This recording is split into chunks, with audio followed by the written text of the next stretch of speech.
کیا عورتیں ناپاکی کے دنوں میں، ناپاکی کی حالت میں درود پاک پڑھ سکتی ہیں؟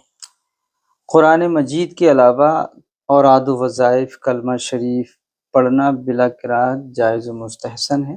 جی، اور اگر وضو کر یعنی اگر وہ کلی کر کے پڑھتی ہیں تو بہت ثواب ہے، اس کو وہ چھو بھی سکتی ہیں۔ اور اگر وضو یعنی کلی اگر انہوں نے نہیں کی تو اس میں کوئی مذاکرہ نہیں، اوراد و وظائف ہمیشہ وہ پڑھ سکتی ہیں۔ یہ جو عرف عام میں بھی مشہور ہے نا کہ کوئی سورت یعنی قرآن کی تلاوت تو ہے ہی منع، چونکہ اس کا پڑھنا جائز نہیں ہے۔ جو استاد ہوتے ہیں یعنی جو ان کی معلمہ ہوتی ہیں تو ان کے لیے حکم یہ ہے کہ ناپاکی کی حالت میں وہ ہجے کر کے پڑھائیں، اجازت نہیں ہے۔ لیکن اگر اوراد و وظائف وہ پڑھنا چاہتی ہیں تو پڑھ سکتی ہیں، اس میں کوئی برائی نہیں۔